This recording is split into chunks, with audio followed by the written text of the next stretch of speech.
ça va gute nawe ni sawa Nanjye ndakomeye. Alors nari nashatse tuyage ça fait un moment ugize un tweet où avuga yuko désormais ushaka gukorana n'amamedia ariko reconnu par CNC kandi wo gusaba interview akwandikira email. Urumva rero ibyo bintu ça fait le buzz sur les réseaux sociaux un peu partout. Wewe Tetero qui a fait ce tweet. Warabonye ko tu as choqué les gens, les médias en particulier, l'opinion publique. Est-ce que tu as vu les réactions d'abantu watifashe gute après ton post? Narazibonye hama je comprends que ça ait pu choquer abantu mugabo nabikoze d'abord ndabikuye kuri analyse nagize bivuye ku ma media genre tugize imisi tubona ngaha mu Burundi ayakora yose bon mwese murabibona et jewe image mfise ya ma journaux c'est plus abantu bagira promotion ya humanité y'umuntu ubuntu bwawe urumva parce que turabona ama media bagenda bagafata aba prostituées tu vois mu prostituée bakamubwira yishuri ibibazo vyiwe iki des choses comme ça ukiyumvira après mbega ubuntu bwiwe est-ce que bigeze babuconsidéra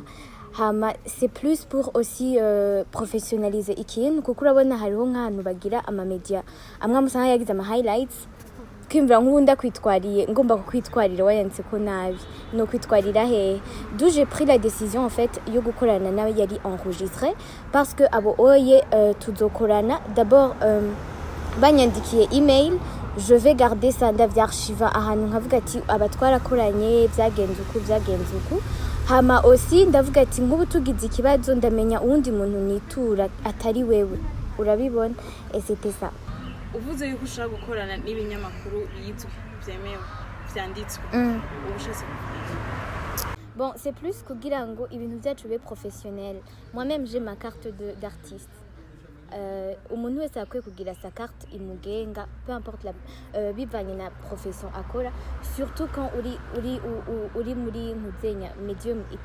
kanaka et c'est ça en fait mbashaka une vie professionnelle quand il y a hariho ikosa canke ikindi kintu mudahurije ko que haba institution nationale canke iri reconnue tout simplement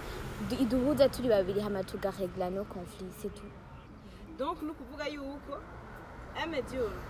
atari yo mu Burundi ije kukubaza canke ikurondera mudashobora gukorana. Bon oya ça peut-être un petit éclaircissement. Donc le tweet il était adressé aux médias burundais et hamabishitse naho nkategezwa collaborer avec un médium international on saura comment collaborer. Dusubiye inyuma gato muri campagne yawe kugira utobwe muri Primusic hari abantu bagufashije cyane hari abantu bagiye ku réseaux sociaux kuva mu gatondo gushaka ku mugoroba toratetero kandi ntibari bafite amakarata uvuga ubu rero ushaka kuvuga yuko ntizosubira gukorana ntizosubira kubakenera bose oya ahubwo ngarutse kuri ico kintu j'aimerais d'abord remercier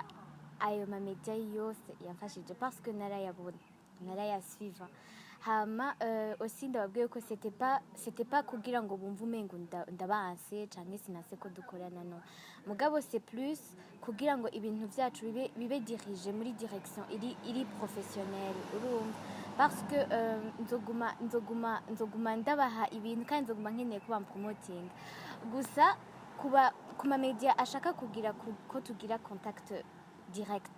genre tubazanye ndabishure shaka yuko ibintu byacu bimera neza twandike email hama tuze turavyarshiva tugarde une trace yuko twakoranye ça c'est un hama deux kugira ngo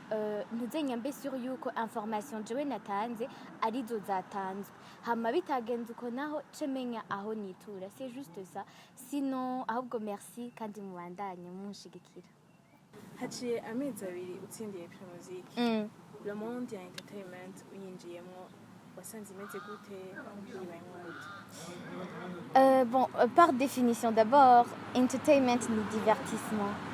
Kalenani va genre entertainment ni juste kuririmba mugabo quand tu essaies de faire des recherches winjiye muri monde professionnel y'umuziki uraronka une définition iri vaste ugerageje kuraba entertainment yo mu Burundi vraiment iri riche uraronka aba acteurs aba danseurs abantu badesina bandika neza d'ailleurs no mu activité ngize imisi participamwo même les activités caritatives urabona yuko vraiment d'abord la entertainment yo mu Burundi turafise créativité vraiment iri prononcée cyane